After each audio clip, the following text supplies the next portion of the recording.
Jadi jelas dikatakan dalam hadis ini bahwasanya apabila seorang melakukan pembaruan yang mana pembaruannya tersebut tidak berdasarkan dalil-dalil yang tidak sesuai Al-Quran, tidak sesuai sunnah, tidak sesuai ijma', maka amalan tersebut tertolak.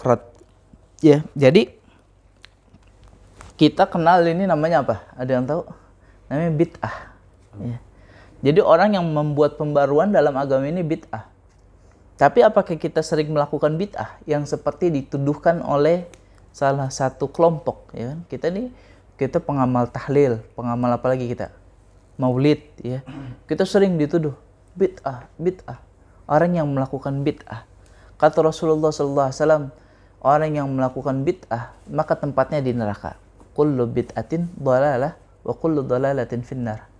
Bid'ah itu semuanya sesat dan setiap yang sesat itu di neraka, kata Rasulullah. Maka bahaya kalau misalnya kita dibilang orang-orang yang melakukan bid'ah.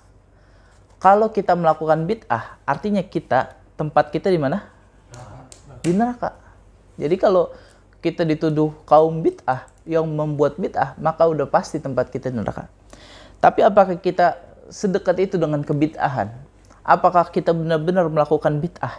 Nah, ini dia yang kita mau jelasin. Bahwasanya orang-orang kaum salafi itu, menuduh kita bid'ah atas hadis-hadis yang mereka belum pahami hadis tersebut. Ya. Jadi hadis ini dibaca sama mereka. Mereka bilang, hadis ini kan berkata begini. Man ahdasa, barang siapa yang melakukan pembaruan fi amrin hadza, dalam perkara agama ini, malaysa minhu fahuwa, maka dia tertolak, ya. Tapi mereka baca, ya, tapi mereka tidak memahami, ya, yang apa sebenarnya dimaknai dengan bid'ah tersebut. Bid'ah itu dalam secara bahasa banyak definisinya, ya.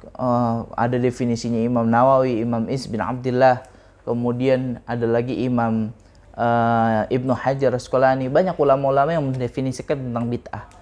Mereka secara bahasa sepakat, bid'ah itu adalah hal baru yang belum ada contoh sebelumnya. Ya. Jadi perbaruan yang belum ada contoh.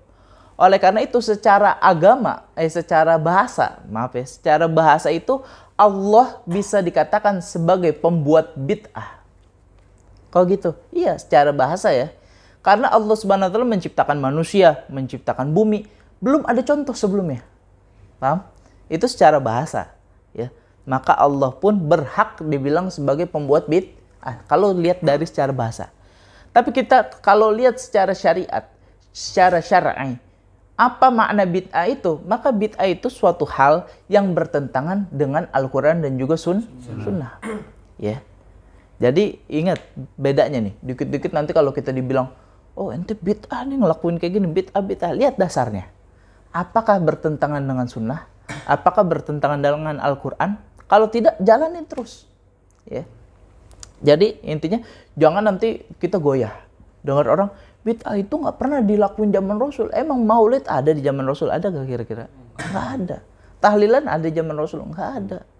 Oleh karena itu mereka bilang, bid'ah ente nggak ada di zaman Rasul gitu.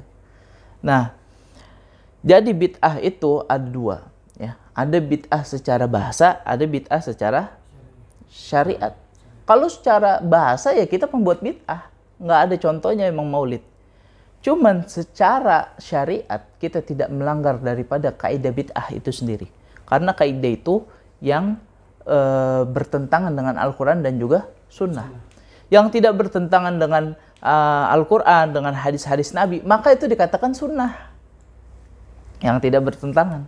Ya, jadi maulid Nabi apa hukumnya? Bukan bid'ah, tapi sunnah. Tahlilan apa? Sunnah. Nah, nanti kita bahas lebih dalam lagi.